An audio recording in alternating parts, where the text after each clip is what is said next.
Hello, hello, hello, everyone. Happy Friday. Nick Morrow DFS here, and this is the debut of the new Occupy Fantasy UFC show. This is provided to you in conjunction with the products we already have. We got the Occupy model, ownership projections, lineup builder, all behind the paywall. We also have Derek and Brian working on the UFC plug, MMA plug every single week, which features bets and write ups, etc. Really caters to you as far as DFS goes. What I bring to the table that maybe isn't entirely the same as everything else is. I'm a better first, ahead of playing DFS for the most part. I've been a fan of the UFC for the better part of, I don't know, 15, 20 years. I'm getting old. Nothing makes me feel older than some of the Hall of Fame inductions and things we've been seeing lately. Last night, Robbie Lawler going to the Hall of Fame, one of my favorite fighters growing up. But yeah, love the sport, diehard fan. Every week I'm in here watching all these guys' fights, their past few, the newcomers that come in, no matter how garbage they are or what kind of level of competition they've been taking on, always digging into film, just trying to find an edge. And what I'm going to do on this show is we're going to go fight by fight. Not going to spend too much time on each fight, but if you guys have any questions, get them in, whether they're DFS, betting related, matchup related, anything you like. Go ahead and just throw them at me. Happy to answer anything. But yeah, I'm going to go through, kind of give you my predictions on the fight. But my predictions aren't always going to align with what I think are the best values in terms of the betting market. I will say, since COVID, the betting market for the UFC has become much sharper. It's tougher to find good value. But yeah, I think it's there on a lot of these fights that we're going to see this week. And just keep in mind going into this, what type of bettor are you, right? Are you someone who's going to be chasing value every week? Are you making plays every single week? Are you someone who just wants a few favorites to parlay together, kind of keep it safe? There's different styles, but what's important is consistency. What's important is looking for value and kind of identifying those spots when we do have them. But yeah, I'm going to go through. Already getting a question from Eagles here saying, no, Brian. Yeah, Brian's super busy doing a ton of other stuff. He's heavily involved in the model on the back end. So if you are in the paywall, he's going to be back there helping out with that. He's in the Discord as well. So again, just $7 access to get behind the paywall. That's where Brian is existing for the most part. Obviously, he's going to still be doing football streams, things like that. But very fired up, guys. Some of you probably know me from MLB, NBA as well. Shouts out Jayhawk here, one of my partners on the NBA side of things. But I've been with Occupy for a few years now. I've been covering the UFC for other sites, but very excited to start to contribute here as well. We got a great team with Derek, excuse me, Jake. He has been a big part of the team. He's still in the Discord hanging out, always helping us kind of break down fights. And then we have Brian Moose on the back end working with the model. So it's a big group here. It's a team. But what I'm going to bring you is kind of my breakdowns, what I'm seeing on film. And I'm going to use some of Brian's data, some of Derek's write-ups as I go through here. So I'm the face that you're getting on your screen tonight. It is a Friday night, 8 p.m. Eastern. But it's not just me. It's a lot of knowledge going into this. We're not going to share the model for free because we want to get you guys back there. Again, very cheap to get access to that. But I will be referencing it, talking about some ownerships, things like that as we go through. But without further ado, let's get into it. First fight on the card, we got Ilia Topuria taking on Charles Oliveira. Ilia moving up a weight class. He did vacate the belt down at 145 pounds. Main reason for that is Islam Makhachev vacated the belt at 155 pounds. So Ilia's getting the chance to capture that title here. It's not like he lost his belt. So is he a double champ? That's up for debate. We could have a whole conversation about that if we wanted to. But more importantly, he's in a really good matchup here against Charles Oliveira. Oliveira, another former champion, really long reigning champion prior to Islam Makhachev's title defenses. And yeah, just still, even though he's getting up there in age, one of the more dangerous fighters in the division. Obviously, with Ilia moving up a weight class, people are going to want to talk about the size difference, right? There's definitely going to be a gap in reach, in height, etc. When you see these guys facing off, surprisingly though, only a 3-inch height advantage if we're looking at just height, but 5 inches in reach for Charles Oliveira. But when we're looking at the money line, it's very wide, and I think you can't put too much into those tangibles because Ilya is coming off a fight in which he knocked out Max Holloway, a fighter who's now fighting at lightweight as well, also even taller than Charles Oliveira, also much more durable. So personally, I do think this is Ilya's fight to win. I think he probably gets it done in the first few rounds. But let me kind of explain why. So Charles Oliveira, last time out against Chandler, he did look pretty good, more tentative than we're used to seeing him. But I will say, Topuria's power, even moving up a weight class, I think is going to be much more significant than what we're seeing from Michael Chandler at this point in his career.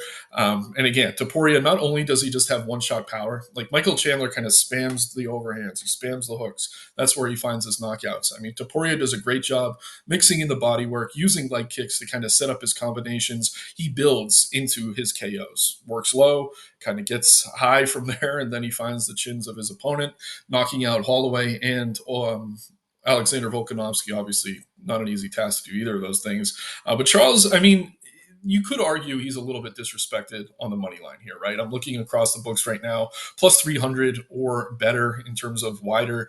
DK 330, Caesars 320, FanDuel 320. I mean, I get, like, if you wanted to take a shot on the dog, it does make some sense. He does have a path to victory, but it's a very, very thin and narrow kind of window in which I think that exists. We did see Charles against another small opponent in Sarukian, kind of struggling at time on the feet, finding success with the guillotine.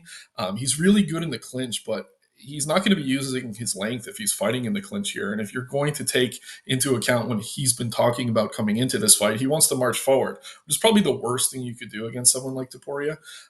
So yeah, I really do think Topuria gets it done. As far as DFS goes, I'm going to pull this up here. We do have Topuria as one of the top OF index plays in the model, ranking only behind McKinney and Jacoby Smith. And then as far as ownership goes, yeah, 51% owned.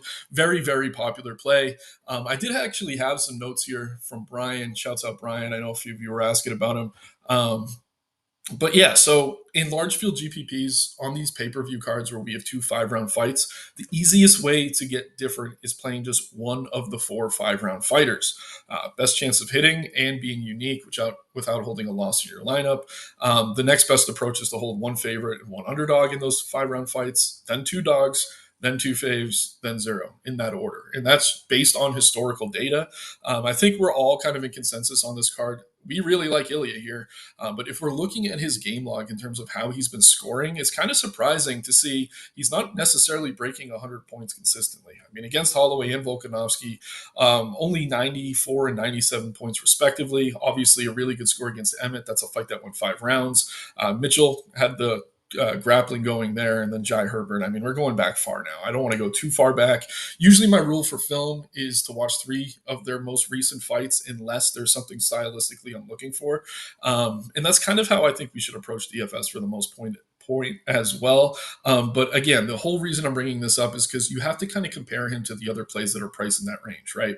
Pantoja, who we're about to talk about in the co-main event, has been scoring better. I mean, his fights have been going longer.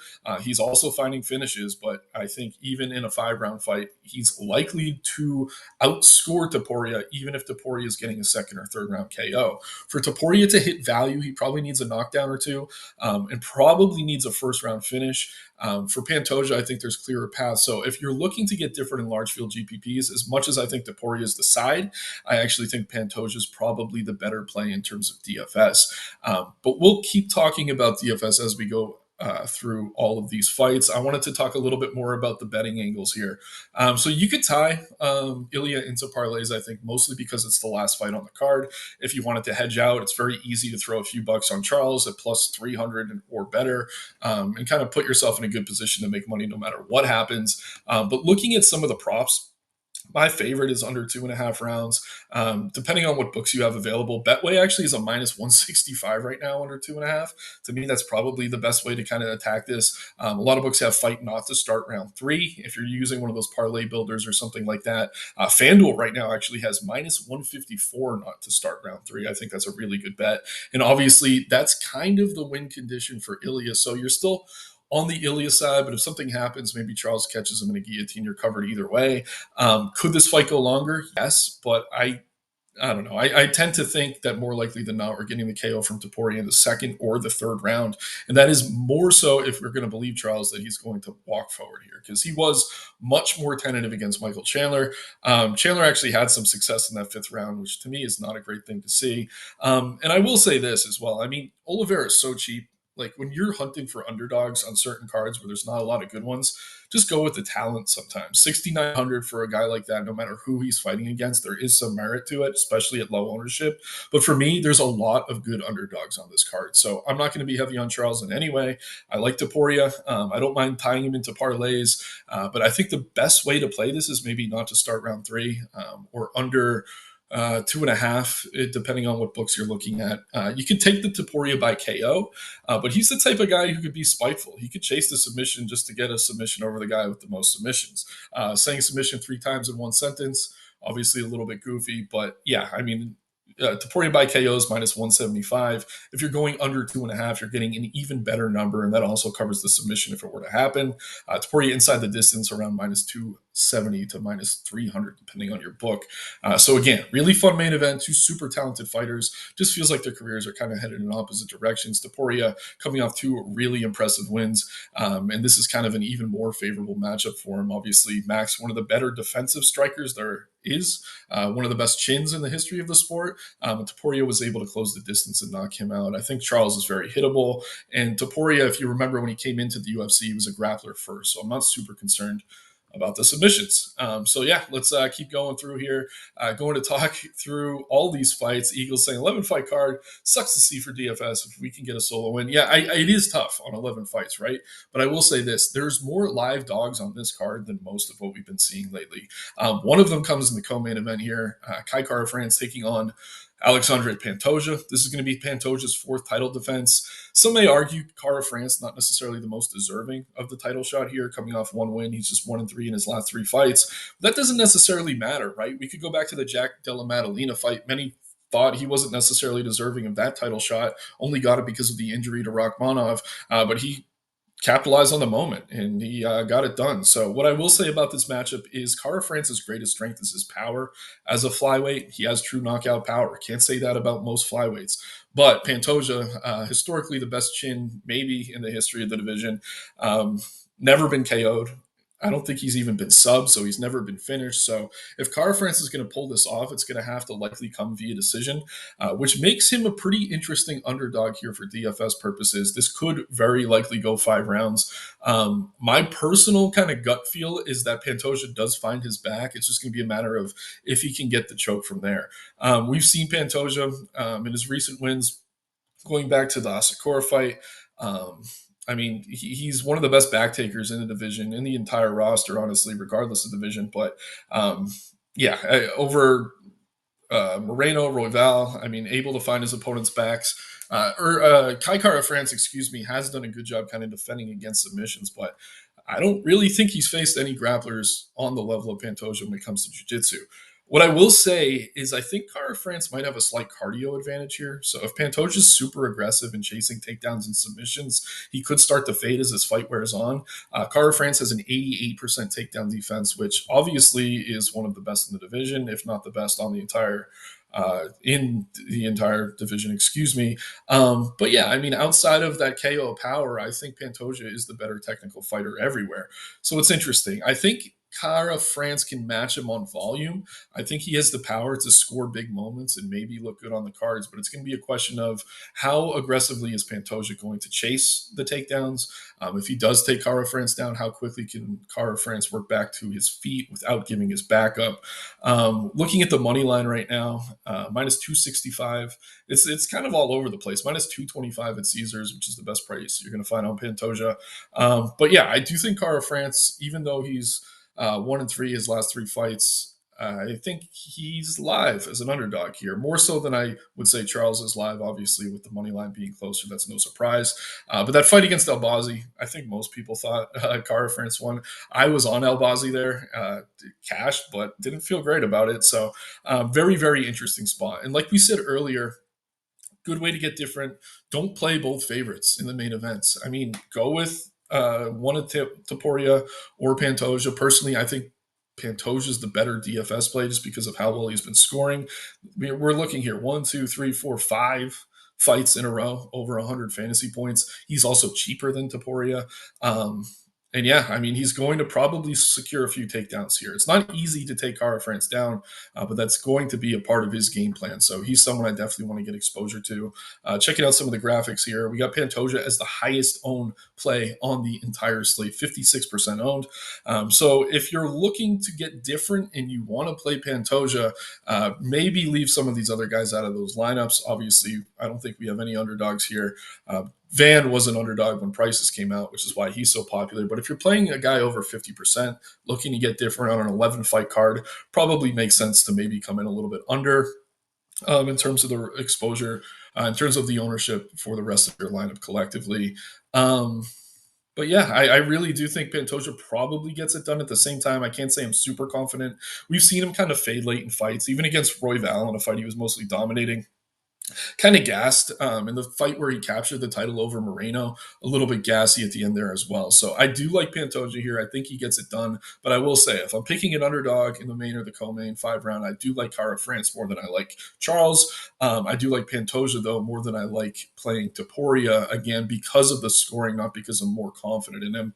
But yeah, I don't love the money line if we're talking about betting.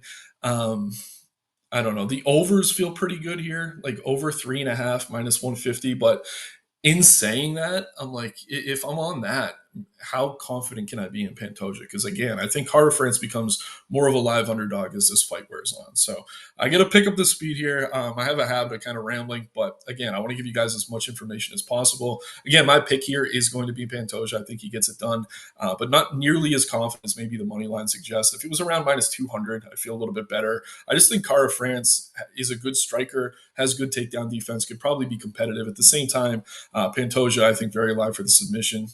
I do write up every single fight and post my picks. I'm probably going to have Pantoja by like round 3 sub. That's kind of my gut feel here based on the film. But again, very competitive fight, and it doesn't always matter if you deserve the title shot. Just look at Jack Della Maddalena. I mean, wasn't the streakiest fighter in the division, but he captured that moment. Cara France is going to have a chance to do that here. But again, I'm on the Pantoja side, just not as confident as maybe I want to be to lay that money line price. Checking into the feature prelim here, this is one of the more intriguing fights on the card. We have Brandon Royval taking on Joshua Van, and a few things to note going into this one. So I know at Occupy, we all love Joshua Van, right? I think he's one of the more favorably priced fighters on this card because he has flipped to the favorite. He is priced as the underdog at 8K. But for a few reasons, I actually prefer the Royval side. And I know this is going to be controversial. I think Brian, Derek, I think they're on the Van side. If not, I don't want to speak for them. The plug will be out soon. But yeah, I just think Royval is kind of a really big step up in terms of competition. If we're looking at Van's recent fights, again, I got like 3 monitors going here, guys, so bear with me. Going to work on getting the flow of the show as sharp as possible. Probably going to take a few times through. But yeah, I mean, nice one over Bruno Silva, Ray Saruya, Cody Durden, Edgar Shirez.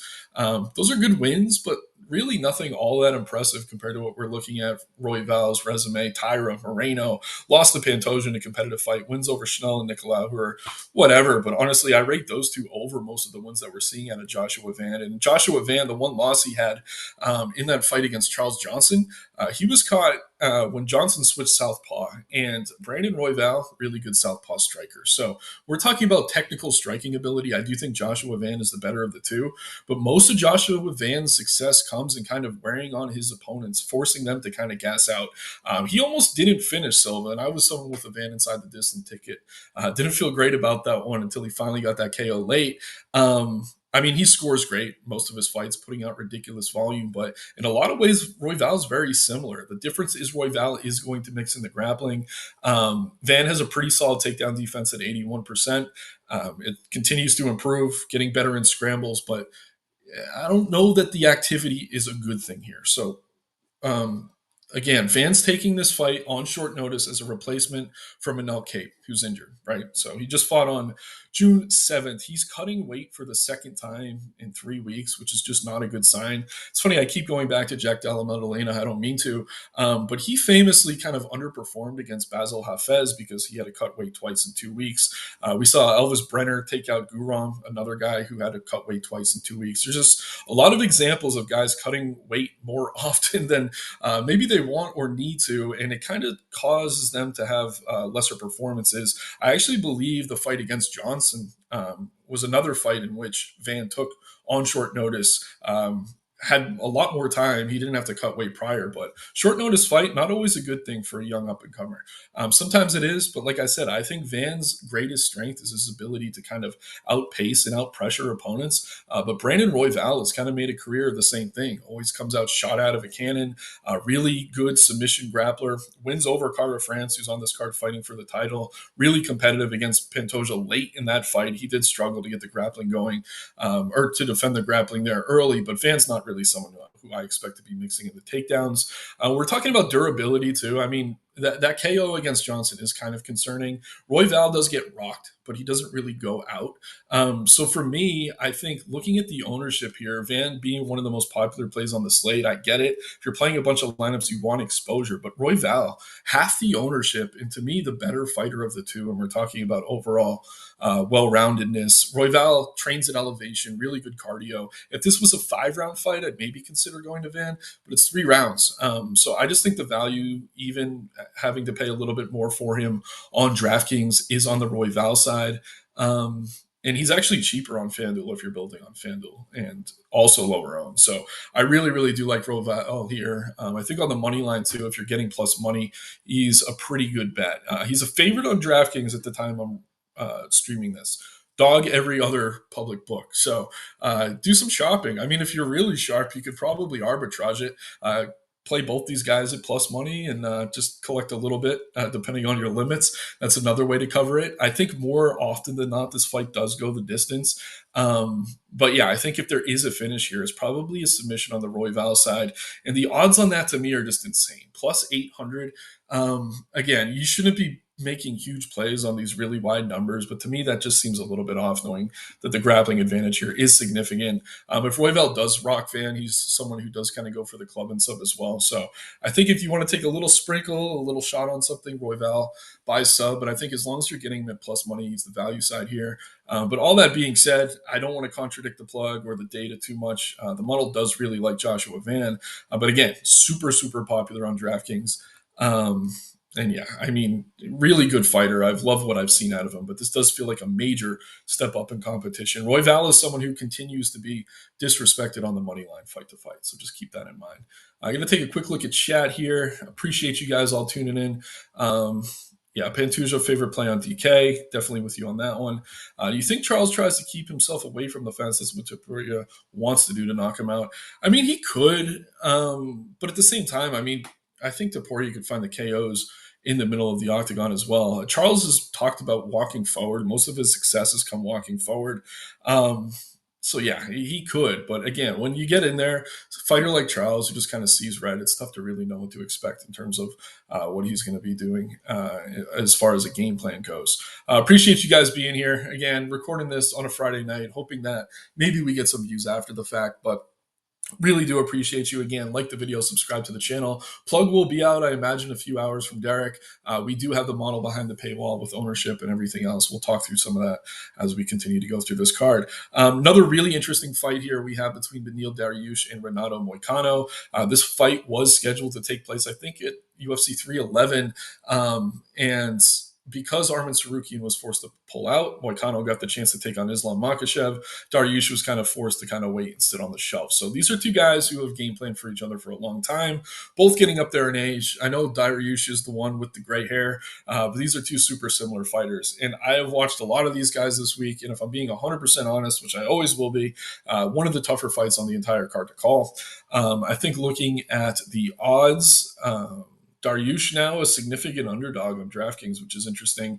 Moicano has been more active. I think he is stronger in terms of just physical strength at this point in their respective careers. But if we're talking about technical ability, I have trouble not giving the slight edge to Dariush. So the question here becomes, which version of Beneil Dariush are we going to see? When he's at his best, I do think he's the better fighter in this matchup. As good as Moicano is on the mat, Dariush actually the more credentialed grappler. He's won ADCC tournaments. And Moicano himself in interviews this week said, hey, if he's on his back, he is the better guard. I'm willing to admit it. But if Moicano gets on top, as we saw against Benoit Saint Denis late in that Jalen Turner fight, he's super dangerous there as well. So it's going to be kind of who's going to impose their will. And does this fight kind of turn into that classic grappler versus grappler, i.e., a Covington against Usman, where they end up just standing and striking on the feet? If it does, I do think Dariush is the better technical striker. But Moicano, I mean, he's shown some power lately. So it's just a really tough fight to call. Pulling up the model, taking a look at ownership here quickly. I don't think either of these guys are super popular. Just a second. Um, but yeah, I mean, I would probably just favor whoever's going to be lower owned. Yeah, Moicano, 8,400 here, 28 and 26% between the two sites, respectively. Dariush, where is he? I think he's live as an underdog. So if we could get him at reasonable ownership, about the same at 7,800, I think he's a good building block. But at the same time, if this fight goes the distance, I don't necessarily think it's one you're going to need to have in your lineups. Wins over Gamrot for Dariush against another grappler, 66 fantasy points. Really doubt he was optimal there. Decision wins over Ferreira and Tony Ferguson, didn't get to 100 points. So as an underdog, you don't always need to get to 100 points. Like I said, there's a lot of good underdogs on this card, though. As far as Moicano goes, obviously shut out against Makhachev, no big deal there. Scored really, really well against Turner and St. Denis. But keep in mind, in that Turner fight at UFC 300, Turner kind of gave it away, did the walk-off, kind of placated to the crowd, kind of ended up caught for it. So again, I don't want to spend too much time on this one because I think it's that tough. It's that narrow. It's not binary. These are two extremely similar fighters in age, what point they are in their career, in ranking, in their strengths. I would give the slight striking edge to Dariush if he's in his peak form, but who's to say he will be? I would give the wrestling advantage to Moicano, who has improved his takedown entries lately, but the jiu-jitsu advantage slightly to Dariush. So again, very kind of difficult fight to call. So maybe you just leave it out of your exposures for the most part. Hope it goes to decision, just doesn't end up optimal. That's how I'm kind of approaching it. I don't mind betting the overs here. I actually feel like this is a fight that's probably going to go the distance. I would rather play that than go at either side. Just taking a look here at those numbers. Fights to go the distance, minus 136 on FanDuel. Really good number. I mean, you're getting a better number than you are on the favorite if you want to go Moicano. Dariush, if you like him, you can take a little stab on him as a dog. But again, I don't think anyone could have a ton of confidence here because if Dariush shows up in peak form, he's the better technical fighter. It's just will he? It's easy to say he won't, but when we look at who he's been fighting and struggling against, I mean, Charles and Sarukian. Prior to that, he was on a serious win streak. And these guys are only 15 days apart in terms of age. So, yes, Dariush has the gray hair, but these guys are pretty much the same age. They've both been in a lot of wars as well. So, yeah, tough fight to call. One I don't think you need to be super heavy on in terms of DFS. Another fight to talk about here, very binary. When I say binary, it means there's kind of two ways it could go.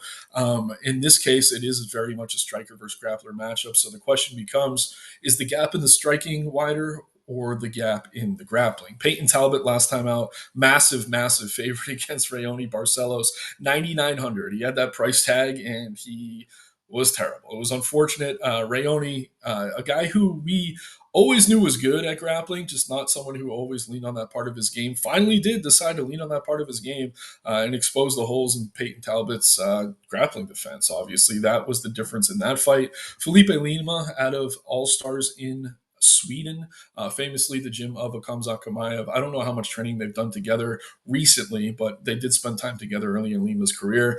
Really well-rounded fighter. He's looked great, but if you look at the two wins, Naimov and Johns, to me, those are guys who grapple first. Another fight that's very difficult to call. I do think that Lima is the rightful favorite, just knowing he's the grappler here with the upside, but market overcorrection is kind of the two words we're using to describe Peyton Talbott's line this week. I mean, I don't know how you go from like a minus 800 against a guy in Barcelos who's still pretty solid. I mean, he looked pretty good against Garbrandt a couple weeks ago. And then you're taking on a guy in Lima who's somewhat unproven against elite strikers. And now you're a plus 150 or worse underdog. So my gut is kind of on the Talbot side in a weird way. At the same time, I don't feel good about it just because there is a massive hole in his game in terms of the defensive grappling. But I will say this, Barcelos, great job with the body triangle, great job taking the back. Lima's a good submission grappler, but he's not necessarily that same style. He's not always chasing the back, more trying to advance position on top, work for arm triangles, things like that. Talbot should be able to survive and work his way back to the feet. But if he can, obviously Lima's going to look like the favorite that he is. I think there's value on Talbot. I think he's a really interesting underdog here as well at 7,500. Someone I would want exposure to as an underdog. At the same time, Lima does have the upside of scoring that submission and scoring really well. But against Naimov, found that sub, only 72 points, not the highest volume in terms of his striking. Went against Johns via decision, only 68 points. So if we're talking about guys priced in this range, I'm not crazy about Lima. If I'm picking one or the other here, it is Talbot. Like, I think stylistically, this is a difficult matchup for him. And if you've listened to the media going into this fight, neither of these guys could find an opponent because neither of them, nobody wanted to fight either of them. They're both unranked, doesn't really do much in terms of the matchup helping others out if they don't secure the win. So I think Talbot is the value side here, but I'm not confident enough to really recommend like a heavy play on him. I could see this fight going the distance as well. These are two durable fighters. So again, I don't know that there's a bet here I feel great about, but I will say as far as DFS goes, especially on DK, Talbot to me is a very, very interesting underdog. I'll do one more fight here, then get back to chat. Again, really appreciate you guys. In another interesting one, G-Rod, Gregory Rodrigues taking on Jack Hermansson. G-Rod, definitely big, powerful striker, muscle-bound monster. I mean, say what you will. This guy's very, very dangerous, especially in the first round. A little bit of a glass cannon, though. We saw him KO'd against Bruno Ferreira. Chidi Njokwani almost finished him, split his head entirely open. He did survive there, but even earlier in his career, looking back to fights like Jordan Williams on Contender Series. It's not even in his game logs because it was in Contender Series. But yeah, just not the best durability, not the best cardio. But we did see in Hermansson's last fight against Joe Pyfer, him drop those two first rounds to Joe Pyfer. So if this was a 5-round fight, I would like Hermansson here. It's not, it's a 3-round fight. Hermansson has probably the better footwork of these two, but Rodrigues is just such a physical specimen that I wouldn't be surprised to see him kind of bonk Hermansson, maybe find that early finish. At the same time, looking at the money line, like definitely feels overinflated to me. Minus 225 on some books. It's closed down to minus 190 on DK right now, which is interesting. Some money coming in on Hermansson as the underdog. But yeah, I think Rodrigues is the pick for me, probably via decision, if I'm being completely honest. And at his price to me, that's not someone I'm super intrigued by. In the same breath, I don't mind Hermansson as an underdog play. I just think he's a little bit too cheap. Even if it goes to decision, I think he could score pretty well. And again, if not a lot of dogs are hitting on this card, 70, 80 points for someone this cheap could be optimal. So just keep that in mind. But more than anything, I could see Hermansson surviving and then kind of taking over and winning the third round. I'll say this. I think G-Rod wins the first round. I think Hermansson wins the third. It's going to come down to that second round. I think more often than not, we're going to see it go to Rodrigues. But something to keep an eye on, especially in the live betting market as well. And I think that's something also worth bringing up. If you guys are live betting, there's a few fights on this card. We'll talk about McKinney and Borschev in a little bit. But this one as well. I mean, if Rodrigues has some success early, that line's going to inflate. But if the fight's close in the second round, take a shot on Hermansson. If you're getting a big plus number, you can really cash in a big way there, in my opinion. Let's take a look at chat. And again, guys, going to continue to kind of format the show to your favor. Definitely let me know what you guys want to see. Brian here shouts out to the boss, man. Model loves Van, but like you said, got to play huge ownership discounts on coin flip fights, especially when we're hunting for differentiation. Yeah, and again, if you're playing multiple lineups, you probably want a few with Van anyway. But for me, again, I just think there's value on Royval, especially talking ownership. Would you play Oliveira and Topuria in a lineup? For me, no, just because I think I don't know. I have trouble seeing this fight going 5 rounds. It happens all the time. Like fights we don't expect to go the distance, it can happen. But like Oliveira, I mean, 5-round fight against Chandler. He scored really, really well, completely dominated him on the mat, 5 takedowns. I don't think that's something he can do here against Topuria. So yeah, if you're playing both, you kind of want to have the fight go the entire distance. So for me, no. I wouldn't personally. If you are stacking a fight, it's probably the co-main. Best plays 7,800 or less on DK. Thanks in advance. I mean, so far we've touched on a few. I think Dariush is okay. I really do like Talbot's upside, even though I'm not super confident in him. My favorite, and I'll use this as an opportunity to transition, is actually probably Hyder Amil here taking on Jose Delgado. So this is a really interesting matchup. Amil, unfortunately, getting kind of a late start to his UFC career, but this guy's been more impressive than I thought he was going to be coming into the promotion. Averages more than 6 0.8 significant strikes landed per minute. This guy's been scoring extremely well, even in fights going to decision around 100 fantasy points. So at 7,400, obviously, probably optimal when he took on Gomes last time out. I'd have to double check that. But again, really durable guy. We saw him go through the fire against Lee. Gomes is a fighter who was on a winning streak going into that fight.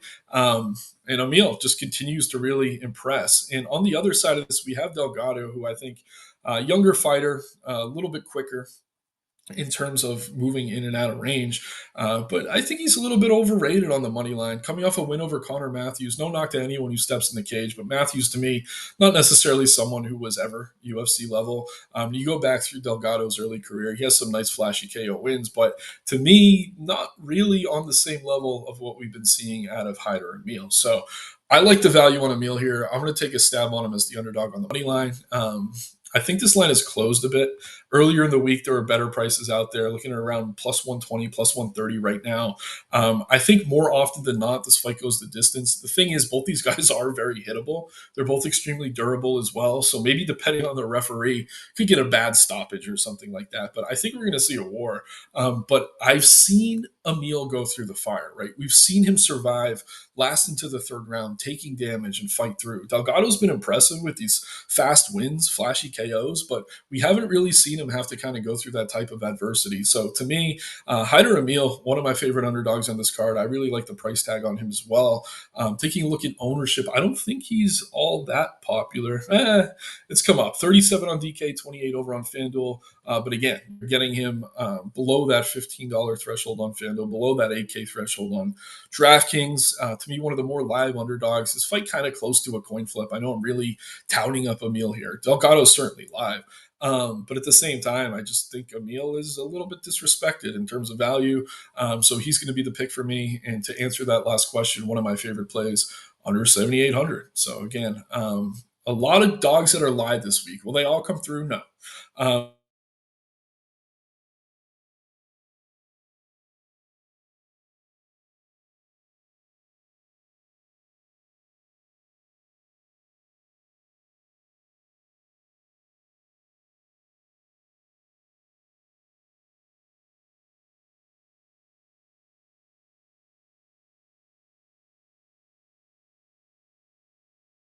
A really long win streak. Araujo, one of my better underdog plays of the year. I cashed her pretty big against Karine Silva in her last fight. This is a different matchup, though. Cortez, one who does favor the grappling. Araujo, 80% takedown defense, but she really hasn't been taking on grapplers the level of Tracy.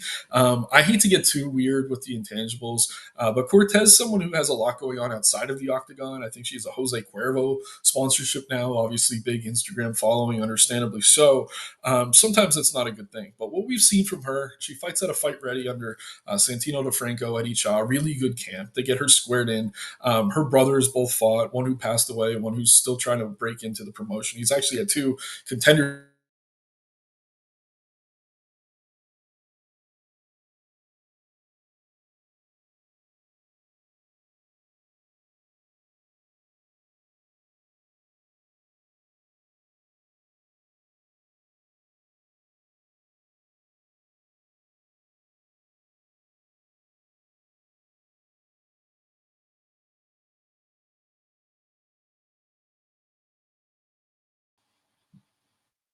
Are we back? Yeah. For a second there, I think I dropped out. Should be good to go though. But yeah, I just think the money line on this fight is a little bit inflated. A fight that probably goes the distance. Cortez has never won a fight via finish. Where is she priced? Let's see here. Again, something's loading. It's not pulling her up for me for whatever reason. But 8,900 for her. Very comfortable coming in under on that. If you want to get different, I don't imagine she's going to be very popular.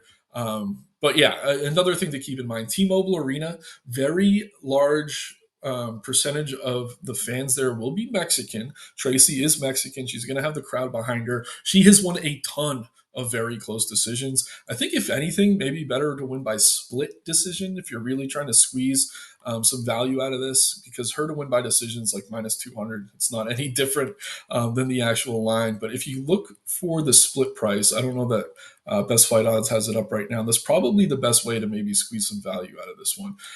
If you want to take a stab on Araujo, I don't mind it. Again, a fight that does go 15 minutes. So if None of these dogs are hitting. Araujo, even in a loss, could end up with around 50 or so fantasy points. Could be something you want in your lineups. I'll switch over to FanDuel since DK isn't loading.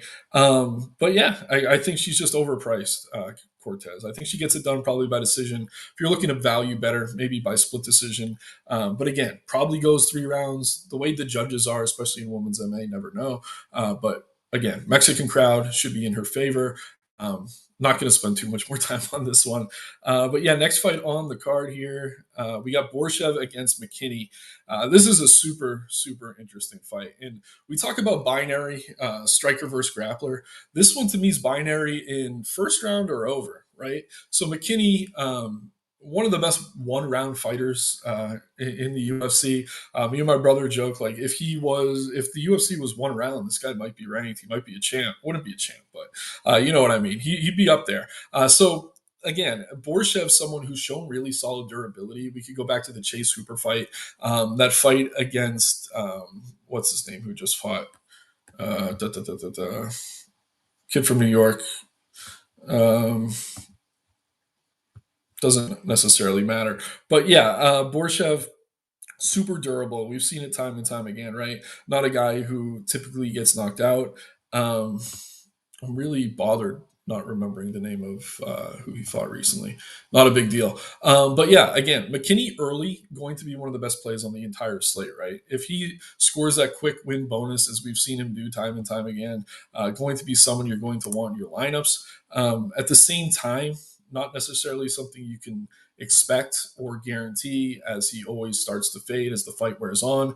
And he is one of the more popular fighters on the entire slate. So we got him at 40% here. I will say for an 8,600 play, his ceiling is as high as any. I think at that price, he's super, super appealing. And more importantly than all of that, the model absolutely loves him, right? OF index score of 149, actually better than even Ilya Topuria, only behind Jacoby Smith, who we'll talk about in a minute. So the upside for McKinney is tremendous. I'll say this. I think you want one of these two in most of your lineups, especially on DK. If Terrence wins, he's probably getting a first round finish, probably a knockdown or a takedown or two, going to score extremely well for his price. But if he doesn't, Borschev, who is very cheap as an underdog, is going to be one of these underdogs that hits. 7,600 for him. That is just too cheap. And again, he hasn't been scoring that well, but when he is finding finishes, I mean, 134 points against Mahashate, Dakota Bush, 112 points. The Long Top fight that went to decision, that was bad look. And I think Borshev's a little bit past his prime. I think more likely than not, McKinney does find that early finish. He is going to be my pick by round one. I think I don't know, KO. He could win by submission too, but I think the ground and pound's more likely. But if he doesn't, this is the best live betting spot on the entire card. But as I say that, the books are sharp on this now. They're not going to hang some crazy number over Borschev if this fight gets out of the first. Even if Borshev's bleeding out of every hole in his face, both eyes, both ears, and his nose is broken, you're still going to see a number on him that is nice, but not as nice as maybe it would have been a few fights back for both these guys. Again, I think you want one of these two in most of your lineups. I prefer McKinney, but he's super popular. But as a hedge in your lineups without McKinney, Borschev, one of the best value plays on the entire slate, opens up salary to pay up at other spots, other fights. We're about to talk about one of those here coming up. But yeah, I just don't see how you can't have this fight because either McKinney's getting that first round finish or Borschev is probably taking him out as McKinney starts to fade. I'd be shocked if this went to decision. Knock on wood, it could happen. But again, a fight you want. The model absolutely loves McKinney here.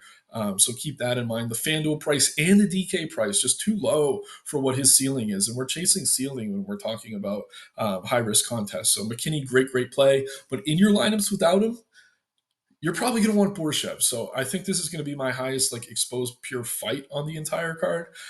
Something to keep in mind. Taking a look at chat though, I'm imagining we have some kind of some hot takes on this one. But yeah, I think McKinney's the side, but is anyone going to be surprised if he starts to fade after that first round if you can't find the finish? Again, the ref could matter here. I don't know who's reffing this one.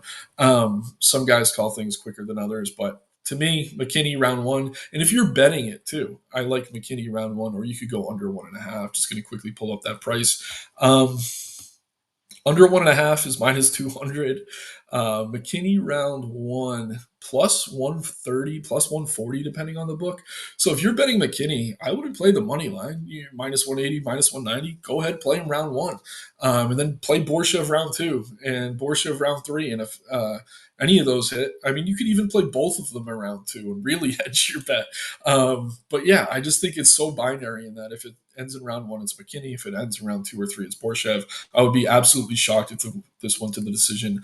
Fight to go the distance is over plus 500 or looking at most books. So again, great fight for DFS. Definitely want exposure here. If you have McKinney, good. Really like him as a play. So does the model. If you don't, get Borschev because he's going to open up plays like Jacoby Smith. Jacoby Smith, really credentialed wrestler, super talented, knocked out Preston Parsons his last time out, underrated striker, physical specimen, good size for the division. Can't say enough good about him. The one knock on him is that he's taking this fight against what's left of Nico Price. Nico Price, even in his prime, wasn't really someone known for athleticism. You're going to see him come to the cage tomorrow with 2 or maybe even 3 knee braces on. This guy's like 10, 11 kids. A lot of his time out of the cage is taking care of kids and making kids. But yeah, he's up there in age now, I think, to the point where the UFC is just trying to use this spot for Jacoby on an international fight week card to really build his stock. 7-year age difference here. And again, Price is just so slow. Completely out grappled by Garimbo, someone who I don't rate all that highly. KO'd by Robbie Lawler in Lawler's last fight. And Lawler hadn't been knocking many guys out. Very ugly loss to Phil Rowe. I do actually rate Phil Rowe, but went prior to that. Cowboy Oliveira and then Alex Morono in a fight that I think both of them should have lost. It was just very, very low volume, ugly striking affair. Something you'd see at a cookout um, down the block, not necessarily in the UFC cage. So Smith here, excellent play. I'm going to use this as an opportunity to plug the plug. Derek Phillips, our MMA plug writer, shouts out to Derek. He's been doing a great job all year. But an excerpt from the plug, which is probably going to be out in a couple hours. While his price makes him essentially a high risk only play on DraftKings, Smith is basically the greatest play of all time in all 4 months on FanDuel at just $23. You should always be willing to play a variety of fighters and MVP regardless. But small field GPPs and low risk lineups, it's a slam dunk to just lock him in at MVP. And honestly, on DK as well, I mean, I think he's the best pay up play over there as well. So I'm with Derek. I'm going to be playing some FanDuel lineups. Going to start playing more DFS just to be helpful on these shows. He's the most expensive play, but as we talk about Topuria maybe being a little bit overpriced, if he doesn't find that finish, I do like Diniz and Pantoja where they're priced, but not crazy about Cortez, Rodrigues, Lima. Then we're all the way down to 8,600 with McKinney. I do want to prioritize getting Smith into lineups on DK as well. And if we look at the ownership, I mean, first we look at the OF index, best play on the slate, 178. And then 37, I mean, he's below a few other guys here. Really, really strong play, though. And I think if we're mixing in dogs, like your lineups without McKinney, you have Borschev, we're talking about Talbott, maybe a little bit of Dariush, some of these other guys. You can fit him in with a Alexandre Pantoja and still have a pretty solid lineup. So again, Jacoby Smith on FanDuel is an absolute smash. Have him in most of your MVP lineups over there per Derek.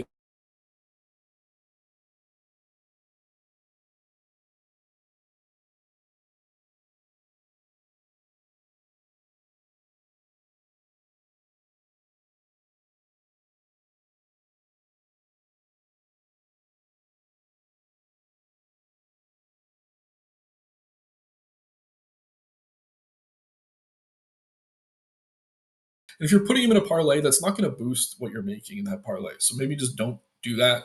Um, but yeah, under 1.5 minus 250. I think that's a good play. I think he gets it done within a round and a half. Minus 250, obviously, still pretty juiced. You can play a minus 160 in the first, but if he beats him up, he quits on the stool, or he comes out and finishes him and start second round. I mean, you're just kind of covering yourself there. Um, Again, shouts out to Brian with the drink of water. Again, appreciate you guys tuning in. We are plugging away here. This McVeigh Ewart fight, I spent hours taping these two idiots, and that fight is no longer on the card. Ewart missed by 10 pounds. Why we need to maybe mix in some more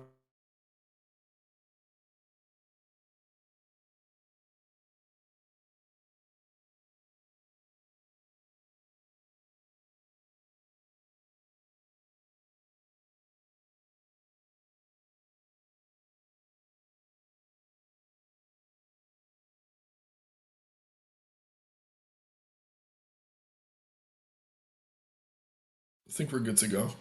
Okay, yeah, Toff was forced to pull out. They tried to give him Thomas Peterson. Diniz said no, so they said, "How about my teammate?" Peterson has this guy Alvin as a teammate. He's not terrible. I mean, I will say the UFC's heavyweight roster is terrible in general. I think there are guys that Hines could probably secure wins over. And in this matchup, I could see him winning maybe the first round. That's because he's a grappler. And in Deniz's recent fights against Tybura, against Austin Lane, we saw him taken down pretty easily. At the same time, this guy is not really on the physical level of those others. Kind of similar to Wellmaker, obviously not the same skill level, a guy who has another job. I forget exactly what he does. I think he's like a union electrician or something like that. But yeah, just not necessarily the best matchup for him to take on short notice. It is going to get him into the UFC. He is a guy who seems pretty durable. He throws a lot of volume, looks pretty good when you watch him on film. But the guys he's taking on, just no one's really on the same level of Jonathan Diniz. And if you look at the tangibles here and talking about height, reach, everything like that, Diniz is massive. Hines, he's been the bigger fighter in most of his fights, 6'2", big frame. Diniz, though, he had abs today at weigh-in. He's 6'4", going to have a 5-inch reach advantage, fights well out of both stances. I think Diniz is probably going to find an early KO, but don't be shocked. I mean, if you don't want to play the money line here, I can see Hines winning the first round. I just don't think he has the physical ability to control this fight on the mat for 3 full rounds. I do like Diniz as a DFS play, obviously knowing that he's capable of that early KO.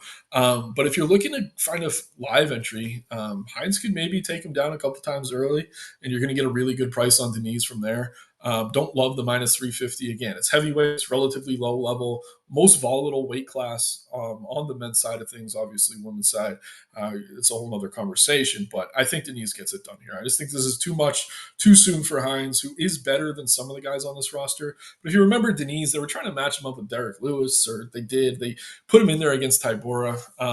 He was actually favored against Tybura, which was shocking to me. But yeah, he's been taking on the top 10 of the division. Hines, a guy who really hasn't taken on anyone even near that. He's looked good on film, but again, you got to consider who that is against. He's looked durable, but against who? I do think that we see him try to get the grappling going early here, but Diniz is just too much of a physical specimen. Even if he's taken down once or twice, going to use that Derek Lewis grappling ability to just stand up and probably gets it done that way.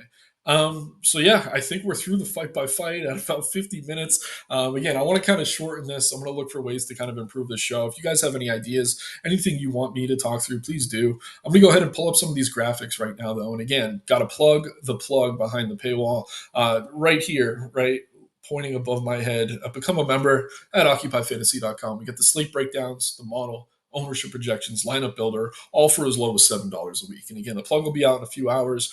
We got a lot of great guys in the Discord talking through fights. Always happy to bounce ideas off of everyone where we differ. And just, I don't know, it's always good to have a group of intelligent people kind of talking through these things. And this is one of the most volatile sports there is. So leaning into the variance is often a good thing, especially in these large field contests, especially on these slates where we only have 11 fights. But again, just going through some of the data here. We got Pantoja, Topuria, McKinney, Van and Smith, all very popular. Again, I do prefer Pantoja over Topuria if you're only playing one or the other. McKinney looks awesome. I want him in most of my lineups, but the lineups without him, play some Borschev, because if he doesn't get that first round finish, Borschev very, very live to pull off that upset. The model loves Joshua Van and his high striking volume, great style, but I do think this is a big step up. Another fight where you're probably going to want both sides, not in the same lineup, but personally, I'm going to be taking some money line stabs on Royval. Jacoby Smith here, excellent, very expensive on DK. On FanDuel, though, probably not as expensive as he should be. Again, Derek, who's doing the plug, has told us that you should probably play him in almost all your MVP spots. I think that's everything. Again, top plays in the model: Smith, McKinney, Topuria. No surprises there. Any last minute questions, guys? Feel free to get them in. Happy to answer them. Otherwise, yeah, I think we're about good. I think next week what I'm going to do is I'm going to try to get a graphic up with some of my best bets. I'll try to do like a favorite parlay, a few chalky plays, a couple of my favorite dogs, things like that. But follow me on Twitter at NickMorrowDFS. I always post Saturday morning. There's an article me and my brother do picking every single fight with every single method. And I'm always in the Discord. And if I'm not, feel free to just DM me. But again, just $7 to get behind that paywall and get all the great stuff that I've been describing. We also have the lineup builder. If you're mass multi-entering, you can set rules to leave salary on the table, pull out fighters you don't want exposure to. Just a really, really great tool if you are mass multi-entering, which is a really good thing to do in DFS again for MMA because of the volatility of the sport. I am hyped for this card though. Hyped to get this show going. Again, going to try to experiment to get a little bit more viewership as we kind of move forward. But for now, like the video, subscribe to the channel, comment your favorite plays below. All the interaction helps us get this out in front of more eyes. This does have a little bit more shelf life than maybe our NBA DFS shows, things like that. But I really just appreciate you guys. This is the first, I hope, of many of these. And again,